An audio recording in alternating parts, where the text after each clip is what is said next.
Fiigichi guddichi Itoophiyaa bara 1994 hundaa'ee hanga bara 2017tti waliigalaan hirmaattota 1700 kan keessummeesse ta'u atileetiin gameessa addunyaa irratti maqaa gaarii qabu atileet Hayilee Gabrasillaasee hime. Fiigichi guddichi Itoophiyaa yeroo jalqabaaf hirmaattota 10,000 hin guunne kan keessummeesse yoo ta'u baroota darban keessa dorgommichi namoota 50,000tti dhiyaatan keessummeessuu danda'eera. Afrikaa keessaa dorgommii fiigicha daandii irraa isa guddaa jedhamee kan beekamu dorgommiin kun Itoophiyaanota qofa osoo hin taane lammiileen biyyoota biroollee dorgommii irratti hirmaatan ta'eera. Yeroo adda addaatti atileetonni bebbeekamoon addunyaa kanaa akka keessummaa kabajaatti dhufanii kan jalqabsiisaa turan yoo ta'u Paul Tergat, Gabriela Zabo, Carolina Kloof, Dave Morkroofti fi Paula Radcliffe fa'aan akka fakkeenyaatti kan hiramanidha. Dorgommicha irratti Hayilee Gabrasillaasee, Silashii Sihin, Tsaggaayee Kabbada, Biraanee Adaree, Warqinash Kidaanee fi Xurunesh Dibaabaan fa'aa injifachuun isaanii ni yaadatama. Gumaala atileet Hayilee Gabrasillaasee turtii tajaajila oduu Itoophiyaa waliin taasiseen akka ibsetti fiigichi guddichi atileetota bakka bu'oota horachuun alatti Itoophiyaan dorgommiiwwan idil addunyaa qopheessuu akka dandeessu agarsiisaa jira jedhe. Waggaa waggaan Finfinneetti kan gaggeeffamu dorgommiin kun fuula Itoophiyaa beeksisuun yaa'insi turizimii akka dabaluuf shoora irraa eegamu baachaa jiraachuusaa atileet Hayileen dubbateera.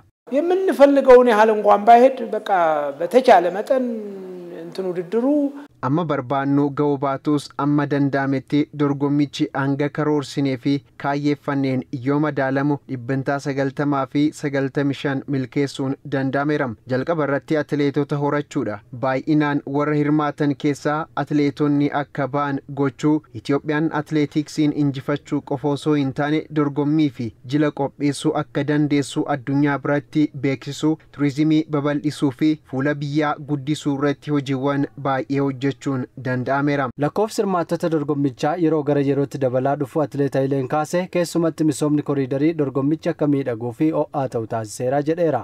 መስቀል ስኩዌር ላይ ትነሳለህ ከዛ በኋላ ያሉት ነገሮች የምናያቸው ነገሮች addabaabayii masqalaatii kaata barana ammoo kaazaanchisiyyuu jijjiirameera.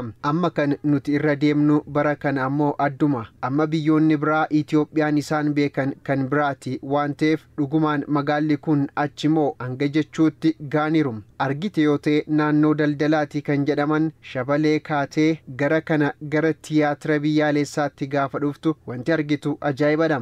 Ibsaan isaanii koriidaroonni hojjetaman waan addaati. Keessumatti wanti bara kana argine addadham.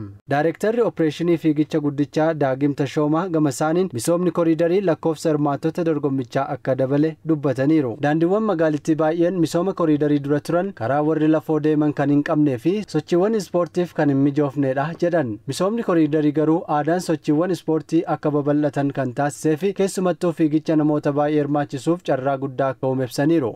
ብዙ ሰው በመጣ ቁጥር መንገዶቹ ጠባብ ከሆኑ አሙማ namni baay'een dhufu daandiiwwan dhiphaa waan turaniif nageenya hirmaattotaaf jennee waggaatti 1,200 qofa dabalaa turre. Ammuma daandiin bal'ataa fi miidhagaa deemu namoota baay'ee hirmaachisuun ni danda'ama. Si'a tokkotti namoota baay'ee akka dabalu nu taasisa. Dabalataanis baatee gaafa fiigdu wanti ilaaltu si gammachiisa. Daandiiwwan kun wanti hanqatu hin jiru wanta mul'atudha. Kanumarraa ka'uudhaan sagantaa fiigicha guddicha Itoophiyaa kan bara kanaa irratti namoonni 55,000 ta'an akka irratti hirmaatan qopheessitoonni beeksisaniiru.